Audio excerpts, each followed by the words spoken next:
श्री गणेशाय नमः। ओम श्री पुराण पुरुषोत्तमाय नमः। श्री शिव पुराण संहिता 2 रुद्र संहिता भाग 2 सती खंड अध्याय 38। श्री विष्णु की पराजय में दधीचि मुनि के शाप को कारण बताते हुए दधीचि और क्षुभ के विवाद का इतिहास। मृत्युंजय मंत्र के अनुष्ठान से दधीचि की अवध्यता तथा श्री हरि का क्षुभ को दधीचि की पराजय के लिए यत्न करने का आश्वासन।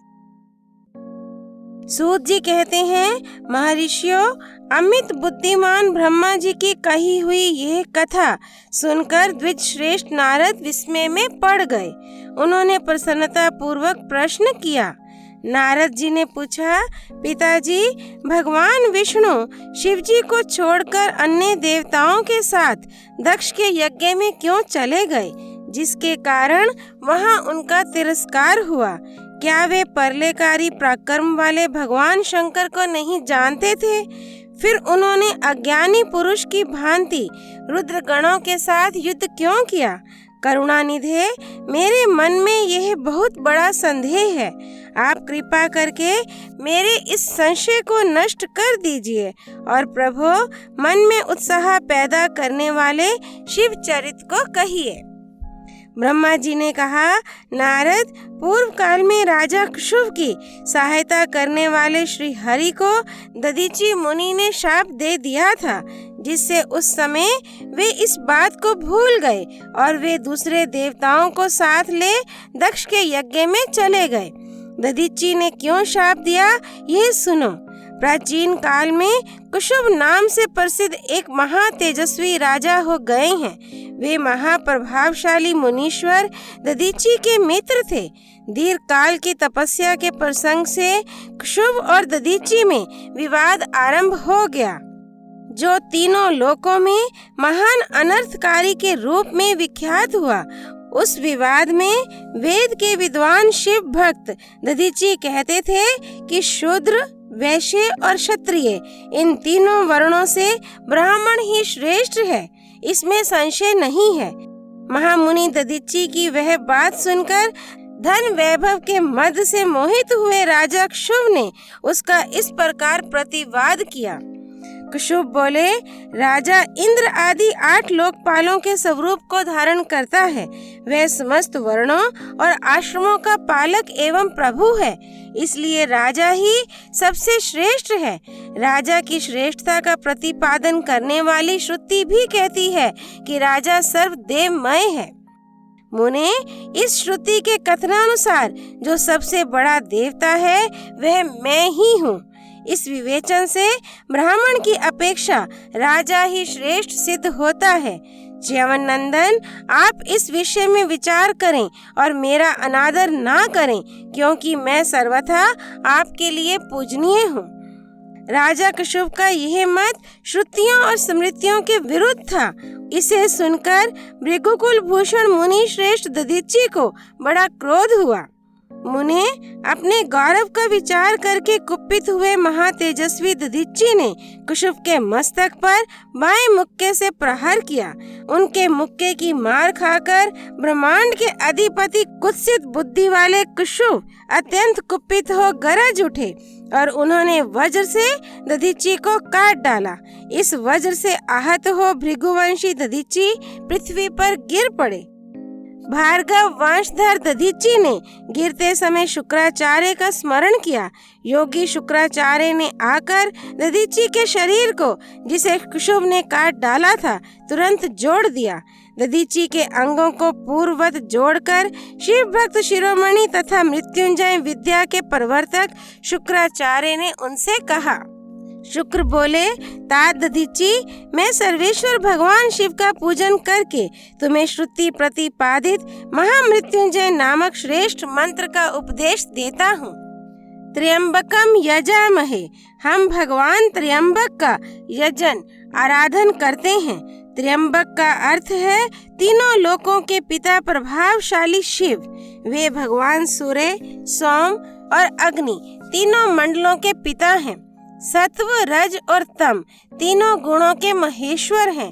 आत्म तत्व, विद्या तत्व और शिव तत्व इन तीन तत्वों के आहवनीय, गारपत्य और दक्षिणा अग्नि इन तीनों अग्नियों के सर्वत्र उपलब्ध होने वाली पृथ्वी, जल एवं तेज इन तीन मूर्त भूतों के अथवा सात्विक आदि भेद से त्रिविध भूतों के, त्रिदेव स्वर्ग के, त्रिभुज के, त्रिधा भूत सबके ब्रह्मा, विष्णु और शिव तीनों देवताओं के महान ईश्वर महादेव जी ही हैं। यहाँ तक मंत्र के प्रथम चरण की व्याख्या हुई। मंत्र का द्वितीय चरण है सुगंधिम पुष्टि वर्धनम। जैसे फूलों में उत्तम गंध होती है, उसी प्रकार वे भगवान शिव संपूर्ण भूतों में, तीनों गुणों में, समस्त कृत्यों में, इंद्रियों में, अन्यान्य देवों में और गणों में उनके प्रकाशक सारभूत आत्मा के रूप में व्याप्त हैं।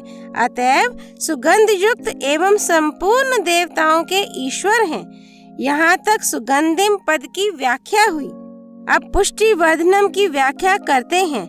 उत्तम व्रत का पालन करने वाले द्विजश्रेष्ठ महामुनि नारद उन अंतर्यामी पुरुष शिव से प्रकृति का पोषण होता है। महत्त्व से लेकर विशेष पर्यंत संपूर्ण विकल्पों की पुष्टि होती है तथा मुझ ब्रह्मा का, विष्णु का, मुनियों का और इंद्रियों सहित देवताओं का भी पोषण होता है।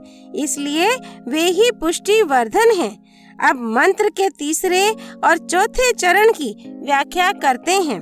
उर्वा रुक्मे बंधना मृत्युर्मुक्ष्ये मां मृतात। अर्थात प्रभो, जैसे खरबूजा पक जाने पर लता बंधन से छूट जाता है, उसी तरह मैं मृत्यु रूप बंधन से मुक्त हो जाऊं, अमृत पद मोक्ष से पृथक न होऊं।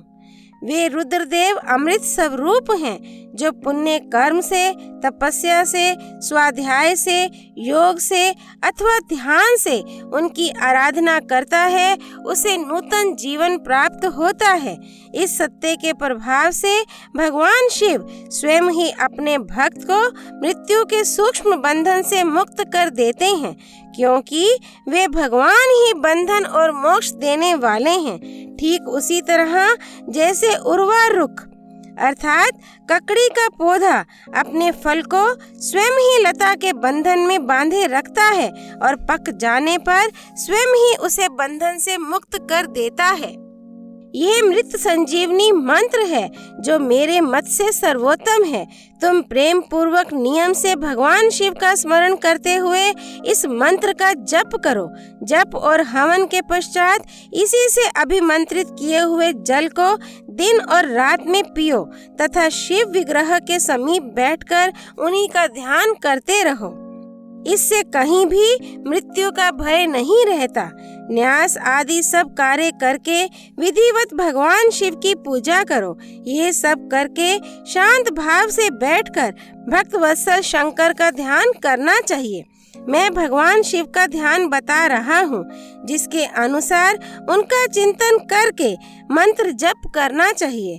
इस तरह निरंतर जप करने से बुद्धिमान पुरुष भगवान शिव के प्रभाव से उस मंत्र को सिद्ध कर लेता है। मृत्युंजय का ध्यान। जो अपने दो कर कमलों में रखे हुए दो कलशों से जल निकालकर उनसे ऊपर वाले दो हाथों द्वारा अपने मस्तक को सींचते हैं, अन्य दो हाथों में दो घड़े लिए उन्हें अपनी गोद में रखे हुए हैं तथा शेष दो हाथों में रुद्राक्ष एवं मृग मुद्रा धारण करते हैं, कमल के आसन पर बैठे हैं। सिर पर स्थित चंद्रमा से निरंतर झरते हुए अमृत से जिनका सारा शरीर भीगा हुआ है तथा जो 3 नेत्र धारण करने वाले हैं, उन भगवान मृत्युंजय का, जिनके साथ गिरिराज नंदिनी उमा भी विराजमान है, मैं भजन चिंतन करता हूँ। ब्रह्मा जी कहते हैं, तात मुनि श्रेष्ठ दिदिची को इस प्रकार उपदेश देकर शुक्राचार्य भगवान शंकर का स्मरण करते हुए अपने स्थान को लौट गए। उनकी वह बात सुनकर महामुनि दधीचि बड़े प्रेम से शिवजी का स्मरण करते हुए तपस्या के लिए वन में गए। वहां जाकर उन्होंने विधि पूर्वक महामृत्युंजय मंत्र का जप और प्रेम पूर्वक भगवान शिव का चिंतन करते हुए तपस्या प्रारंभ की। दीर्घ काल तक उस मंत्र का जप और तपस्या द्वारा भगवान शंकर की आराधना करके दधीचि ने महामृत्युंजय शिव को संतुष्ट किया। महामुनि उस जप से प्रसन्नचित हुए। भक्त वत्सल भगवान शिव दधीचि के प्रेमवश उनके सामने प्रकट हो गए। अपने प्रभु शंभु का साक्षात दर्शन करके मुनीश्वर दधीचि को बड़ी प्रसन्नता हुई। उन्होंने विधि पूर्वक प्रणाम करके दोनों हाथ जोड़ भक्ति भाव से शंकर का स्तवन किया। तात मुनि तदनंतर मुनि के प्रेम से प्रसन्न हुए शिव ने च्यवन कुमार दधीचि से कहा, तुम वर मांगो। भगवान शिव का यह वचन सुनकर भक्त शिरोमणि दधीचि दोनों हाथ जोड़ नतमस्तक हो भक्त वत्सल शंकर से बोले। दधीचि ने कहा, देव देव महादेव, मुझे 3 वर दीजिए। मेरी हड्डी वज्र हो जाए, कोई भी मेरा वध ना कर सके और मैं सर्वज्ञ अधीन रहूं, कभी मुझ में दीनता ना आए। दधीचि का यह वचन सुनकर प्रसन्न हुए परमेश्वर शिव ने तथास्तु कहकर उन्हें वे तीनों वर दे दिए। शिवजी से 3 वर पाकर वेद मार्ग में प्रतिष्ठित महामुनि दधीचि आनंद मगन हो गए और शीघ्र ही राजा शुभ के स्थान में गए। महादेव जी से अवध्यता, वज्र में अस्थि और अधीनता पाकर दधीचि ने राजेंद्र कुशुभ के मस्तक पर लात मारी। फिर तो राजा कुशुभ ने भी क्रोध करके दधीचि पर वज्र से प्रहार किया। वे भगवान विष्णु के गौरव से अधिक गर्व में भरे हुए थे, परंतु कुशुभ का चलाया हुआ वह वज्र परमेश्वर शिव के प्रभाव से महात्मा दधीचि का नाश न कर सका। इससे ब्रह्म कुमार कुशुभ को बड़ा विस्मय हुआ। मुनीश्वर दधीचि की अवध्यता, अधीनता तथा वज्र से भी बढ़ चढ़ कर प्रभाव देखकर ब्रह्म कुमार कुशुभ के मन में बड़ा आश्चर्य हुआ। उन्होंने शीघ्र ही वन में जाकर इंद्र के छोटे भाई मुकुंद की आराधना आरंभ की। वे शरणागत पालक नरेश मृत्युंजय सेवक दधीचि से पराजित हो गए थे। कुशुभ की पूजा से गरुड़ ध्वज भगवान मधुसूदन बहुत संतुष्ट हुए। उन्होंने राजा को दिव्य दृष्टि प्रदान की। उस दिव्य दृष्टि से ही जनार्दन देव का दर्शन करके उन गरुड़ ध्वज को कुशुभ ने प्रणाम किया और प्रिय वचनों द्वारा उनकी स्तुति की।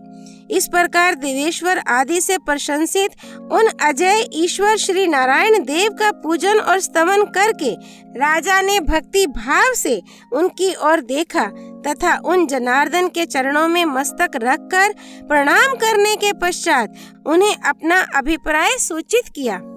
राजा बोले, भगवान दधीचि नाम से प्रसिद्ध एक ब्राह्मण है जो धर्म के ज्ञाता हैं। उनके हृदय में विनय का भाव है। वे पहले मेरे मित्र थे। इन दिनों रोग शोक से रहित मृत्युंजय महादेव की आराधना करके वे उन्हीं कल्याणकारी शिव के प्रभाव से समस्त अस्त्र शस्त्रों द्वारा सदा के लिए अवध्य हो गए हैं। एक दिन उन महातपस्वी दधीचि ने भरी सभा में आकर अपने बाएं पैर से मेरे मस्तक पर बड़े वेग से अवहेलना पूर्वक प्रहार किया और बड़े गर्व से कहा, मैं किसी से नहीं डरता। हरे, वे मृत्युंजय से उत्तम वर पाकर अनुपम गर्व से भर गए हैं। ब्रह्मा जी कहते हैं, नारद, महात्मा दधीचि की अवध्यता का समाचार जानकर श्री हरि ने महादेव जी के अतुलित प्रभाव का स्मरण किया। फिर वे ब्रह्मपुत्र राजा कुशुभ से बोले, राजेंद्र, ब्राह्मणों को कहीं थोड़ा सा भी भय नहीं है। भूपते, विशेषता रुद्र भक्तों के लिए तो भय नाम की कोई वस्तु है ही नहीं। यदि मैं तुम्हारी ओर से कुछ करूं तो ब्राह्मण दधीचि को दुख होगा और वह मुझ जैसे देवता के लिए भी शाप का कारण बन जाएगा। राजेंद्र, दधीचि के शाप से दक्ष के यज्ञ में सुरेश्वर शिव से मेरी पराजय होगी और फिर मेरा उत्थान भी होगा। महाराज, इसलिए मैं तुम्हारे साथ रहकर कुछ करना नहीं चाहता।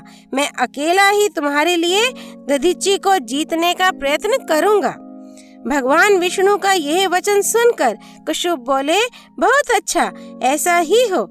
ऐसा कहकर वे उस कार्य के लिए मन ही मन उत्सुक हो प्रसन्नता पूर्वक वहीं ठहर गए। अध्याय 38 संपूर्ण। मृत्युंजय भगवान शिव शंकर की जय। गरुड़ ध्वज जनार्दन भगवान की जय। हर हर महादेव। श्री हरि अर्पणमस्तु।